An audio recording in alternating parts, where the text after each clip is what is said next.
Every single day, billions of liters of dirty water disappear down your drain. That wastewater carries human waste, chemicals, grease, and toxic heavy metals. Without treatment, this wastewater would poison rivers, lakes, and your drinking water supply. But inside a massive urban wastewater treatment plant, something extraordinary happens. Engineers have built a multi-stage machine that reverses the damage completely. Water that smells like sewage enters one end of this plant. Crystal clear, safe, treated water flows out the other end. Today, we tear down the entire wastewater treatment process, stage by stage, machine by machine. A modern city of 1 million people generates around 300,000 cubic meters of wastewater every day. That wastewater travels through an underground sewer network stretching hundreds of kilometers. Gravity and powerful lift pumps push the wastewater through sewer pipes toward the treatment plant. These sewer pipes range from half a meter to over 3 meters in diameter. Inside the sewer pipes, raw sewage is a toxic cocktail of pathogens, microplastics, and industrial chemicals. The treatment plant must handle all of this, around the clock, every single day. Now let us follow the wastewater on its incredible transformation journey. The journey begins at the headworks, the very first stage of the wastewater treatment plant. At the headworks, raw wastewater first hits a series of coarse bar screens. These bar screens are made of steel bars spaced 20 to 80 millimeters apart. The bar screens trap large solid debris, rags, plastic bottles, wood, and sanitary products. Mechanical rakes automatically scrape the trapped solids off the bar screens every few minutes. After the bar screens, wastewater passes through fine screens with openings of just 3 to 6 millimeters. The fine screens remove smaller solids that pass through the bar screens. Next, the screened wastewater flows into a grit chamber, a wide, slow-moving channel. Inside the grit chamber, velocity drops deliberately, allowing heavy grit, sand, and gravel to sink. This grit would otherwise damage pumps, pipes, and machinery further down the treatment plant. The removed grit is washed, classified, and sent to landfill or used in road construction. Now the wastewater enters primary treatment, the first major clarification stage. Primary treatment uses large circular primary clarifier tanks, often 30 to 50 meters in diameter. Wastewater moves slowly through the primary clarifier tank at a very low velocity. Gravity does the heavy work. Suspended solids gradually sink to the bottom of the clarifier tank. The settled solids form a thick layer called primary sludge at the bottom of the clarifier tank. A slowly rotating scraper mechanism continuously sweeps primary sludge toward a central hopper. Meanwhile, greases and oils float to the surface of the clarifier tank, forming a scum layer. A surface skimmer blade removes this scum layer from the top of the clarifier tank. Primary treatment removes roughly 50 to 70% of suspended solids from the wastewater. But the wastewater still contains dissolved organic pollutants invisible to the naked eye. This is where secondary treatment begins, the biological heart of the entire wastewater treatment plant. Secondary treatment uses billions of living microorganisms, bacteria, as the main treatment engine. These bacteria consume dissolved organic matter in the wastewater as their food source. The most widely used secondary treatment technology is called activated sludge process. In the activated sludge process, wastewater flows into a large aeration tank. Powerful aerators and diffusers inject millions of air bubbles into the aeration tank continuously. This oxygen-rich environment inside the aeration tank allows aerobic bacteria to thrive and multiply rapidly. The aerobic bacteria form dense biological flocks, clumps of microorganisms, inside the aeration tank. These biological flocks attack and break down dissolved organic pollutants with extraordinary efficiency.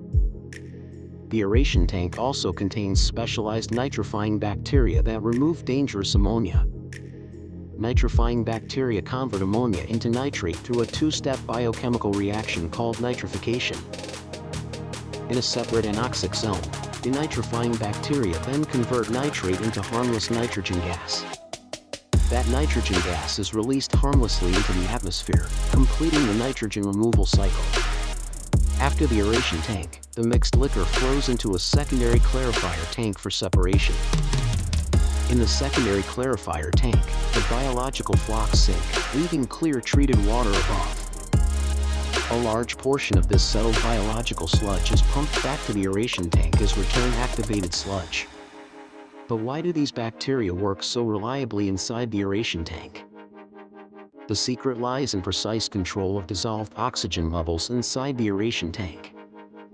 Operators maintain dissolved oxygen between 1.5 and 3.0 milligrams per liter in the aeration tank. Too little oxygen stars the aerobic bacteria and collapses the entire biological treatment process. Too much oxygen wastes energy and can disrupt the delicate balance of microbial species. Real-time sensors and automated control systems constantly adjust the aeration blower speed. Another critical parameter is the sludge retention time inside the aeration tank, typically 5 to 15 days. Longer sludge retention time allows slower-growing nitrifying bacteria to build up a stable population. Engineers also monitor the food-to-microorganism ratio, the F/M ratio, in the aeration tank. The F/M ratio controls how hungry the bacteria are, directly affecting their efficiency. Temperature also matters. Biological treatment slows dramatically below 10 degrees Celsius. In colder climates, treatment plants use enclosed reactors to maintain optimal biological activity. After secondary treatment, the effluent is significantly cleaner, but not clean enough for discharge. Tertiary treatment, the advanced polishing stage, removes the remaining fine pollutants. Tertiary filtration uses deep sand filter beds or multimedia filter vessels packed with sand and anthracite. As water passes down through the sand filter bed, fine particles and flocks are physically trapped. Some treatment plants use membrane bioreactor technology, MBR, instead of conventional clarifiers. MBR membranes have pores as small as 0.04 microns, 2,000 times smaller than a human hair. These MBR membranes physically block bacteria, viruses, and even microplastics from passing through.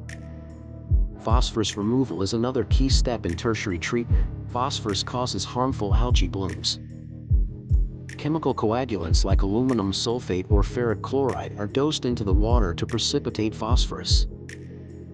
The phosphorus precipitate then sinks in a coagulation flocculation sedimentation tank. Activated carbon filters are sometimes used to absorb trace organic compounds and pharmaceutical residues. After tertiary treatment, the water quality rivals that of clean natural rivers and lakes. The final stage before discharge is disinfection, destroying the last remaining pathogens. The three main disinfection technologies are chlorination, ultraviolet UV light, and ozonation. In chlorination, gaseous or liquid chlorine is injected into a long contact chamber filled with treated water. Chlorine destroys microbial cell walls and disables viral genetic material with deadly precision. Ultraviolet UV disinfection passes water under powerful UV lamps emitting 254 nanometer UV light.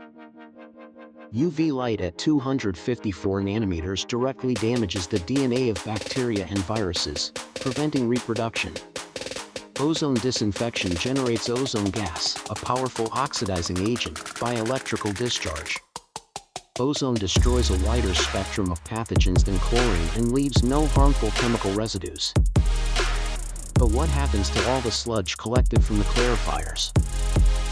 Sludge management is one of the most complex and costly challenges of wastewater treatment. The collected sludge first enters a thickener tank, where gravity concentrates sludge solids. Thickened sludge then enters large anaerobic digester tanks, sealed, oxygen-free reactors. Inside the anaerobic digester, methane-producing archaeobacteria break down organic sludge for 20 to 30 days. The anaerobic digestion process produces biogas, a mixture of methane and carbon dioxide. This biogas is captured and burned in combined heat and power CHP engines to generate electricity. A modern wastewater treatment plant can generate 30 to 60% of its own energy needs from biogas.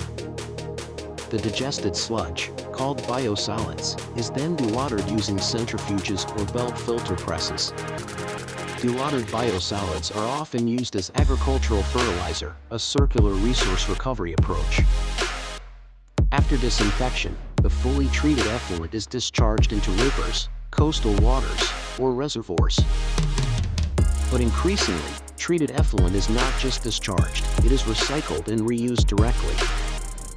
Water recycling applications include agricultural irrigation, industrial cooling, and urban landscaping.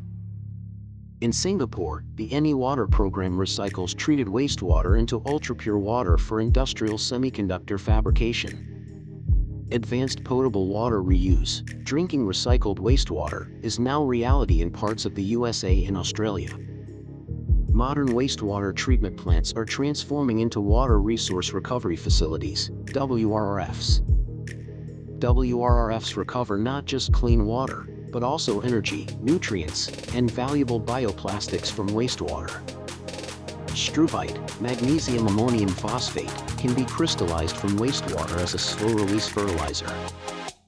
Artificial intelligence and machine learning are now optimizing aeration tank control in real time.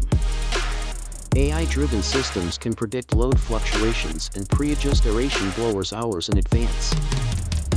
Smart sensors distributed throughout the treatment plant form a real-time digital twin of the entire system. The global wastewater treatment market is worth over $400 billion and growing fast. Clean water is not infinite. Wastewater treatment plants are the machines that protect our civilization. From dirty drain to clean discharge, this is how engineering turns pollution into a resource.